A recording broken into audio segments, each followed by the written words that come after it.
My name is Mackenzie Meldrim. My student ID is 3254433, and in this video I'm going to demonstrate how to perform a blood chemistry panel using our VTHT 2 by Abaxis. And I have my green top tube with heparin in it, and it's from blood from a 6-month-old cat, and we're going to be using it to perform a pre-anesthetic blood panel to make sure that the cat is well enough internally to go under anesthesia. So first thing I'm going to do is I'm going to take my router, and it's designed for this machine. I'm going to open it up.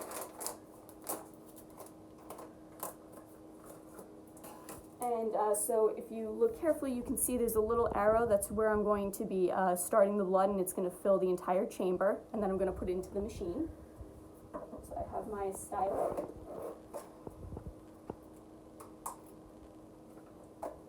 And I'm going to be taking the top off of my tube. And I'm going to press down on the plunger and suck up some of the blood.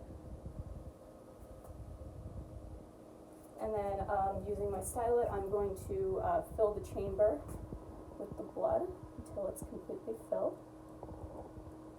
Okay. Alright, and now I'm going to go over, first I'm going to cover my top so I don't make a mess. Then I'm going to take my router and go over to the machine, and I'm going to press analyze. It's going to open the drawer. I'm going to place my router in, close. And then each patient has a different number, so I have it written down already. The ID number for this cat is 19723. I'm going to press the cat prompt, and I'm going to enter the number in. Press done. So now, as you can see, it's analyzing the sample, and it takes about 10-15 minutes for the router to complete its analysis. So in 10-15 minutes, I'm going to come back, and doctor is going to examine the results.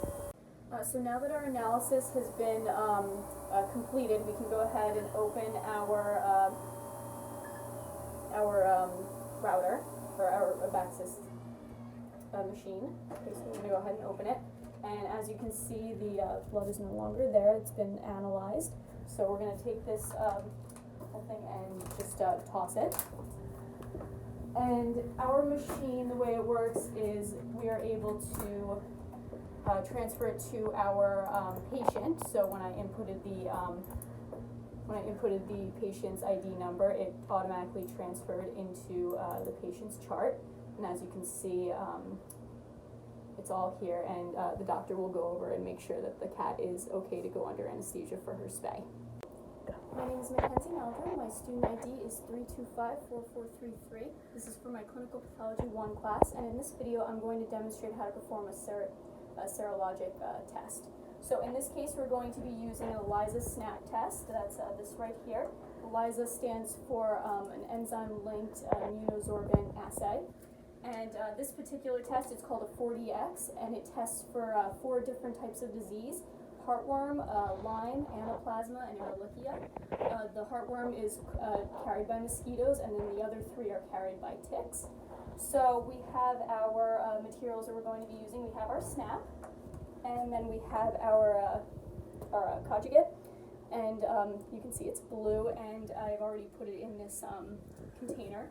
And the best way to, or the easiest way to remember how many drops to put in is by taking our conjugate is blue. There's 4 letters in the word blue, so you have 4 drops. Same thing with our serum, which you can use whole blood or serum. In this case, I'm using serum. So I'm going to take my pipette and get my serum out. And red has 3 letters, so you put 3 drops in. It's a good way to remember.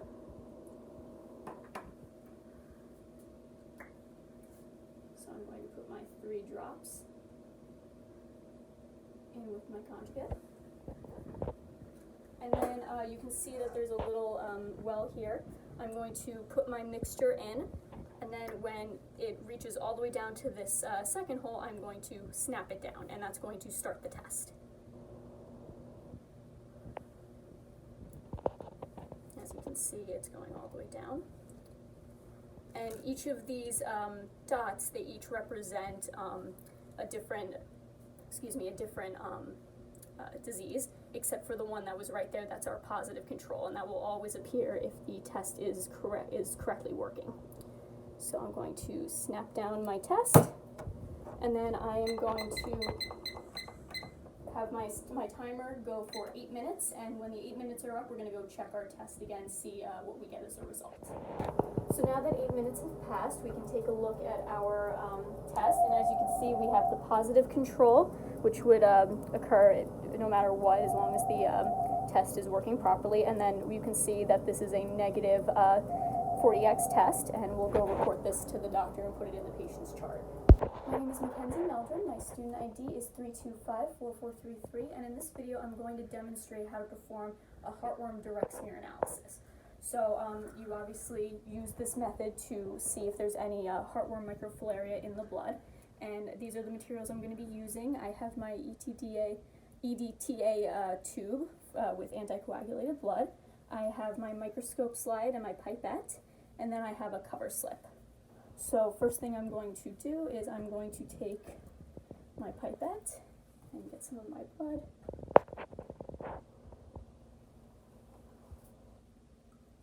And I'm going to put 1 drop in the middle of my microscope slide.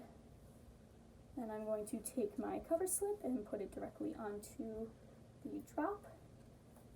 As you can see, it's making a very even layer. So next I'm going to go to my microscope, and we're going to start looking at it under 10x. So to position, and adjust my field of vision. And once I've done that, I can move to my 40X, and that's when I'm going to start scanning for any microfilaria, which will move around, so you're essentially looking for movement. And you want to be very careful. There is another parasite that is very similar to dirofilaria, which is heartworm, and it's called Acanthochylanema, and it's very similar looking to heartworm, and actually the modified Knott's test is what differentiates them. So I'm going to keep scanning. So far I haven't seen anything.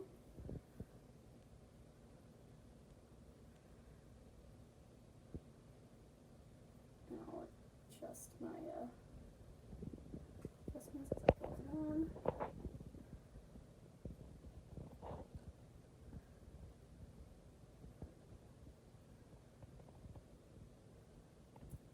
So it looks like this is going to be negative, so I'm going to tell the doctor and add it to the patient's medical records.